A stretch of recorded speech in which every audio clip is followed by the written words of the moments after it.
Ladies and gents, children, pets, everyone else, welcome to the TFC Racing Channel. I'm Gary Forbes, your host, back with the legend himself, Brian Diddy, analyzing another one of his races. This will be America West ZRL A1 category. Brian, welcome. Welcome back. Thanks for having me back on. Last race of the season. Here we go. Yeah, and this is a good one. Lutece Express, so Champs-Elysees backwards. Yep. And here we come up to the first sprint already. This is a sprint in the lead-in, which is always fun. So walk us through it. Yeah, no. So this one, I was obviously kind of just sitting mid-pack, watching people kind of go. And I mean, at this point, I was watching the guy up front, thinking, man, he's got a good lead. Really had to put it down and barely squeaked it out. I did get it confirmed in the ZCL. In the ZCL coverage, they had a nice side profile shot. Yeah, you were inside that guy from that look. Yeah, no, I did get that one. So slim margin. All right, so let's set the stage here. So this one is 6 laps of this course. Yep. It's like 42, 43 kilometers. It looks like 6 miles, 27 miles, something like that. Yes. I'll get on metric eventually, I promise. That's fine. We'll do the conversions. There you go. And you've already got attacks going. So this is just into lap 1, through the lead-in into lap 1 at the bottom of the hill. Yeah. And already there's 3 guys off the front here. So yeah. And honestly, at this point, it was funny because, in our previous conversation, we kept talking about Boniface and Usborne. And I kept looking up the road thinking that's got to be one of those two at least. Yeah. And they weren't in the race. They were sick apparently. And I was like, oh. So that's upsetting. I mean, that would have been interesting. That would have made it really made this even spicier. That would have been crazy. But all right, so there's 3 guys up the road. Looks like a couple other guys pushing there, but is that Ed or Eric? One of your. It was actually Andrew. Andrew really? Andrew was taking. That's E. Harris up there. No, Andrew spent a lot of time chasing last. Oh yeah, we'll get to that. But yeah, so Ed's basically the like you will not be doing anything guy for this entire race. He's he was shutting down attack after attack. Yeah, he'll let 1 or 2 of you go up the road, but no more than that. Right. And yeah, so this is just kind of a sign of things to come. This is I mean, realistically, when we were doing this, like when I was riding, I was willing to let a couple people go because I mean, like this pack is so fast and this course is so fast. It was like if somebody is really going to push away at that to get that much of a gap, let them have it for 1 lap or whatever. Yeah, I mean, so this it's hard to stay away, and they got to put out huge numbers to do so. Sure. Like these guys, they just dangled there. They're like 3 or 4 seconds ahead. Right. And then right here, I think this is Houston going to the front, and he's another just no, this isn't happening kind of a guy. Like huge watts. He's clearly not trying to make the jump. He's just trying to drag the pack back to shut this down. Yeah. And this is lap 1 is when everybody's the freshest. So this is probably, I mean, I would say in most cases, this is probably where FTS comes from. Yeah. Maybe not in ACAT races. You guys are crazy fast all throughout the whole race, but it's. I expected that too. We'll just go with that for now. He probably halved the gap. A whole group still together, and at this point, those guys. I think a couple of them just came back. Yeah, those guys aren't looking good to keep this. I mean, maybe the one guy way off the front stays there, but chances are you're battling it out for second here in this one. So here's the next sprint. Popping up another 1,100, 1,200 watts. But it was one of those. I did get this one too. But I said that in one of our conversations. Like, I think I did a better job of timing the sprints, like sitting in the draft, waiting. Not trying to get out front so early because I did want the FTS. That was one of the things I was chasing, but I also wanted the FAL points, of course. So yeah, and FTS is going to be hard too because I mean. This is another one that it'd be very hard to get FTS and FAL because you really have to go from the absolute back of the pack way far out. Right. Yeah, in which case it's possible if the group is together, but on every one of these laps, somebody's going off the front. Like, I mean, look, right here again. Right. So it's Yeah. going to get stretched out. Chances are by the top of the hill, you're going to be chasing to some degree. Sure. So you're not going to have a nice compact pack to roll straight through. You're going to be chasing for quite a long time. Oh, and I just wanted to stop here because it's Josh's comment, Diddy fan club. Got him in Houston. This is where they kind of fell back, and then they just started this little banter back and forth. So, but I mean, obviously, we were kind of recovering right here, so it was pretty entertaining. Yeah, no, recovering at 300 plus watts, but well, that's a hill right there. Come on, you know. Yeah, no. So this is the one lap where this break never really went anywhere, and there you go. You got more people closing this thing down. I mean, there's a little bit of a gap, but it looks like it's so easy to close down 2 seconds when you have this pack of A riders behind you. Like it's easy to close it down. You know. Yeah, and so your strategy it looks to me like it's basically stay near the front when all these attacks are going, just in case. Right. One of them. Well, and really, the guy that I was, that was Ed. That was Ed again, pulling that back. That was. It looks like you just did the last 10 seconds to close this down. Yeah. The guy that I was watching was Dan Pedrosa, because he is, similar, big watts, huge sprint. So if he gets out front, but he also has the power to sustain. So if he was going to go and he got out with 4 or 5 guys, I wanted to make sure that I could go. He's on the OMG team. That's he's got the gray fro hair on this week. So. Yeah, and they've got an orange jersey with white, I think, and they're top of your league. Oh yeah. So this one came back early, but obviously somebody's going to go early on this round. Always happens. Always we're going to start chasing. Now, you dropped an arrow early here. I did. And it was one of those that I wanted to catch this wheel, and I was pushing a little bit more for FTS. This was actually my fastest sprint, I think. Really? And that's without much of a draft either. I mean, you're right. Well, my thought was if I could drop the arrow, get a good speed up, and it's downhill. So, yeah, that was my fastest sprint, but of the night. So, but that was my logic in my head, but whether I could have done better than that. Yeah. So how did this part play for you? So I sped through these things every time because you didn't really have much trouble staying in the pack, but it did as I did this and as I sprinted for these. Yeah. Every single time I'm off the front a little bit because I'm one of the faster guys in our division. Sure. And then when the pack comes rolling through, it feels a lot different than it does on asphalt, right? Because they're coming through with so much more speed, even if you're super tucking, that you have to pump out like 300, 400 watts just to catch a draft again. Oh yeah, I mean, when you're going on that downhill, it definitely spreads real thin, and some small gaps for them. But yeah, absolutely, man. You gotta be ready to put in a little dig at least just to keep on. And I kept trying to get the super tuck, and then right, it levels out, and then you gotta push a little, and then super tuck. Here's the one where Andrew's closing it down. Yeah. He had some teammates working for him. He was killing it. I mean, the thing was and it was only Josh and I on Discord, so like these guys were just doing it. Like we had no communication. There was nothing going on there. So it worked out. I mean, it worked out perfect. That was a reasonably sized group trying to get away. That Andrew said, nope. Nice to have strong teammates. Yeah, Mr. A plus Andrew. An A+ guy working for you. So there you go, another guy shooting off the front again. Always 2 of them trying to escape on this lap, and on the uphill this time. I don't know that I would try this move. Like it on this course, it's just so hard to do a move like that. I know that.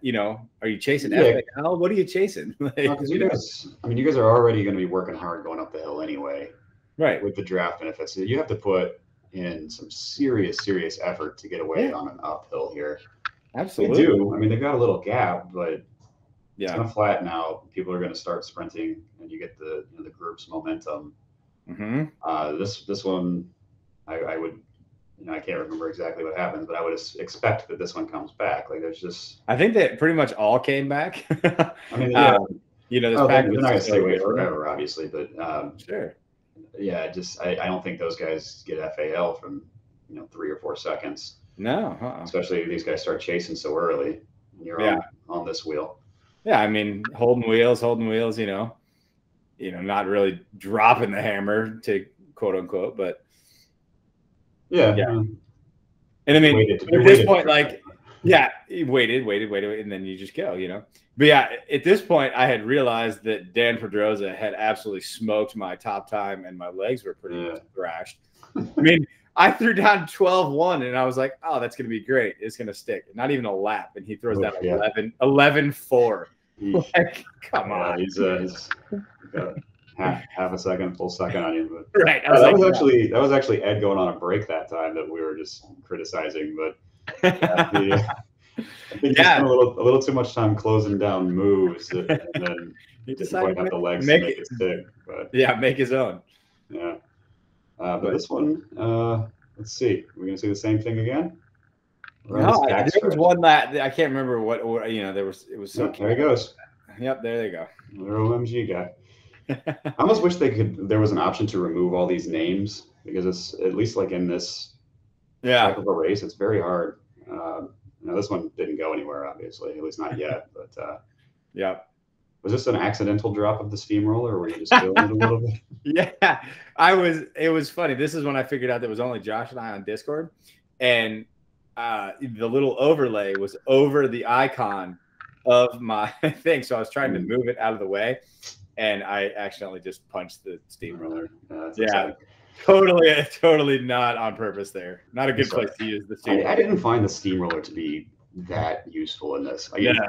It's weird if you think back a couple of seasons how ridiculously impactful the steamroller was on that uphill gravel section. The gravel climb or whatever it was. Yeah, and it just isn't the same on cobbles. I would have thought that cobbles would be closer, especially as we were just talking. It's the only thing that was great was it stopped the rumbling on my Neo trainer because I had the road feel on, which I meant to turn off before this race because it was absolutely brutal. Yeah, having that on the whole time. Yeah. Because it does. It legit. If you've never done the road feel thing, it feels like cobbles. Like you're like shaking, and you're like, "Come on!" And you imagine these guys doing like Paris-Roubaix, and you're like, "No, no, that sounds awful." That sounds like a disadvantage to me. I would turn it off even if I had it. I'm on a kicker, so don't have that luxury. So here we go. Another attack off the front. Yeah, and this one, like you guys seem like you're patrolling these a little bit more closely as the race wears on. None of them are really getting big distance, at least in the last couple of laps here. So this one, we let them have a little bit of leeway, I think, in the early laps. But when you're, if somebody makes a good move on lap 5 or 6, who's going to chase? You know what I mean? Like, well, this guy's going, but he again has to put a huge effort in. Huge effort, at the top of this hill. I mean, that's where it was steepest, but maybe he can make a stick. He got a really good gap, but here we go again. Starting from 20th or so. And you sprinted on every single one of these things. So I did. Well, all except the last would be yes. I did on every single one. Yeah, I was gonna talk that strategy if you felt like saving the legs with something that close. But well, this one I think I actually sat back even a little further because I wanted to see if I could pick up a little more FTS, but it was not. It just didn't happen. It was too late in the race. You're still doing 1,200 watts. But yeah, I mean, I had a much bigger draft there. I had a much bigger draft. So I'm thinking if I had that big line of guys, I could pick up FTS. Nordy had a good one there. You must have been pretty close, but Nordy just jumped you on that one. Pedrosa just smoked that one, and we just Nordy, I think, just caught second place by sitting in your draft on that one. So I think he owes you a beer. Fair. Fair enough. You did. I mean, you still. Actually, I think it's him that starts talking. There, you can see it in one of these flats. I think it's on the other side, where he's talking about ganging up on me, and I was like, "You literally just beat me in the FTS. Like, don't even talk about ganging up on me." Yeah, but you scored on what every single one of these FALs so far, and you've got to probably be sitting on 2 or 3 FTSs. I mean, your third that we can see, I would imagine you probably got multiple of them in that same general neighborhood. Your watts are staying pretty steady. It's been impressive to watch. You're hitting 1,200 watts on all of these sprints. So. Yeah, I had a good sprint night last night. It was made for a sore day today, but Yeah, imagine. that sprint interval workout I did this afternoon was terrible. After that, I mean, this was your sprint interval workout. Yeah, pretty much. It should have counted, I think. I mean, it looks like you've gotten some fair luck with the arrows too. I mean, I did. Was that your preference here for this race? I mean, obviously, Feather's not. Well, yeah. I mean, any sprint race, I think the arrow is the preferred. Just to get that speed up and all that. In my opinion, it would have been arrow first, Feather second, and steamroller third, because I don't think the steamroller doesn't have as much impact in this course. Yeah, it was kind of surprising. Right. Yeah, the effect on the cobbles just isn't as strong. So yeah. So this is another one where somebody goes long. Yeah, you would think sitting in that pack, you're like, somebody who always goes long, they always get caught. You would think they'd realize it by now. I mean, you can do it. There is the option to do this. Yeah. But I don't know. Like, it'd be interesting to diagnose exactly how this went for all these guys. Anybody who went off the front long, did they have any kind of finish left in their legs? Because you're putting out sprints every single time, but you're doing 20, 30-second efforts. Right. Whereas they're doing 45, minutes. Yeah, exactly. 45 seconds to a minute, that's a much longer, harder effort. So yeah. And there's another FAL. And that was 12.17. That's got to be up there. That was a solid sprint. And this is lap 5 of 6. So yeah. Headed into the last lap here. Yeah. Are you expecting anything? Do you see? I mean, obviously, here's a guy going off the front right now, which is, obviously doomed. But yeah, what do you think happens here for the rest of this? I kind of assumed no big groups would get away. There would be that solo attack or, somebody trying to spoil the party early. But it was, my goal was just to sit in the draft, get the heart rate back down. I mean, because that was the thing. It's like if you were looking at my heart rate when we were doing those sprints, it's 175 to 180. So it's like I got to get that down before we go into this last, turn. And the wattage is high, but it's we're not crushing it. Little dig here, always on the down. This little uphill right here. Yeah, same spot as usual. But there's like four guys trying to bridge across there. But at last lap, there's no way you let that happen. No, and I think everybody knew that. We were all being pretty attentive of who's off the front. And it looks like Andrew shut that one down again for you. So I know. Great. You owe all these guys a beer. I'm pretty sure I do. Yeah. Pretty sure I do. Yeah, not to spoil the ending, but I'm sure the fans can guess what happens here. So we're Grupo Compacto going into this uphill. Looks like it's reasonably casual for you. High to mid 200s and 300s for an ACAT race is about as easy. It was pretty chill. Yeah, I think at this point we're setting up for the finish. That's what. Yeah, and then you still would expect probably maybe one person to jump on this uphill who doesn't really like their chances in the final sprint, might want to go for that 10. Yeah, chances are you're not going to get a big chase on this. And this particular lap, and you'll see it here. My strategy on this was I was not going to chase. I'm not going to put in a 1,000 watt, 1,100 watt dig because I want to save it for the sprint. Thanks to Kate Bates. I didn't want her yelling at me again. But just watching the front, trying to be attentive of okay, I don't want to give a huge gap, between me and a group of guys in front, but I'm not going to hammer this one. So yeah, and there's one guy off the front, like we thought, which he can have those 10 points. He can have the 10. That's totally fine. You're fine because you've got a handful of FTF points, obviously, and you've done extremely well in FAL. So I think you're probably liking what you've accomplished so far. Yep. And obviously that guy's not staying away. You hit the downhill. The group has such a momentum advantage. And this was weird because it really strung out right here. So it was hard to kind of gauge of there were some gaps in there. So it was like, okay, who's gonna cross the gaps and who am I staying with? Well, sir, I can promise you that it strung out like this every lap. It's just you were on the front of it all the other times. That's true. Fair enough.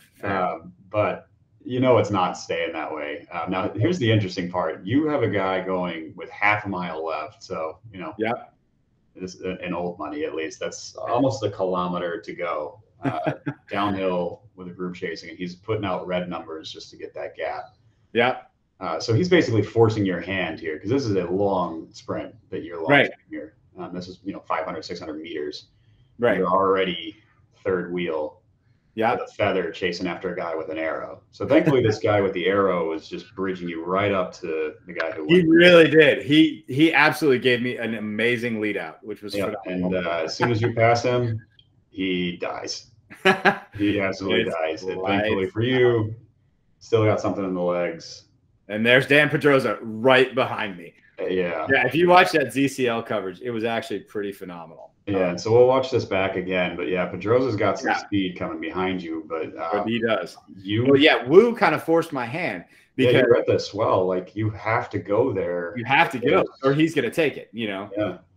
I mean, there's a lot of Watts out here on the front, but in Pedroza's defense, Mo Biga, who started this, is his teammate, so he's probably just waiting, sitting, to follow a wheel. But you got to follow your wheel.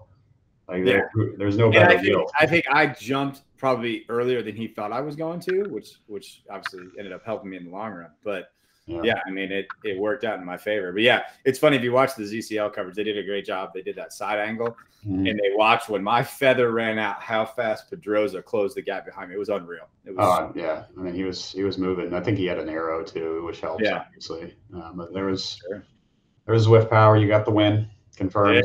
Here's the team. Third on the night for you guys. A lot of points for a lot of guys on the team. Trev did real well. He was top 10. Ed, despite spending so much energy just closing down, and Andrew and Houston. Yeah. And Nordell doing the stand-up comedy act during the race. He's great to have in a ride, no matter what. He's going to keep you always positive. So end of the season, 5th place for you guys. This is firmly, comfortably in 5th. So something to build on for next season. How do you see or how would you evaluate your season? Anything you'd change? Anything? Well, yeah. I mean, we talked about this early on, and it was like this was our first foray into ACAT racing, for ZRL, and so I wasn't sure what to expect. I mean, we had a bunch of strong riders, but we didn't know how the pieces were going to fit, and it really surprised me. The first couple of weeks we did really well in the point races. And then we came to the team time trial, and I personally had a mechanical, I had a chain drop, and then we had somebody drop off early. So it was really a team of 4, and it didn't go well for us. I think we got second last place or something, But yeah, I mean, but in the points races, we were doing really well. We were cleaning up on, kind of similar to strategy we've had before, where we're cleaning up in FAL and FTS points and climbs in there, and so I think that's if we can get a better strategy together for team time trials, and then just keep doing what we're doing. I think it's reasonable for us to crack that top 5. Crack into that higher than we're shoot for a podium place next season. Sure. Try and round out the team a little bit and hope for no mechanicals. You've been right there. Yeah, and I mean, like I said, I think our weakest races, if you look at them points wise, was the TTTs, both of them. Yeah, so, you guys aren't that far off. I mean, you got some big wide guys on there, but maybe missing a piece, and then. I mean, we had Holland that had the knee injury, and so he kept trying to push on, and this week obviously he had to take it off, and that's when Nordell stepped in. But I think if we keep doing what we're doing, add we may have potential couple of new riders join us for next season. So I think we'll have some subs, and we can put some strong people in where they need to be, and go from there. So and we'll track it the whole way next season. It should be fun. It should be fun. It's a short season. It's going to be a good one. We'll see how it goes. All right. Well, thanks for joining us again. And thanks everybody. Thanks for watching. Like, subscribe, share, all that fun stuff. And we'll keep doing them. And thanks again. We'll see you guys next season.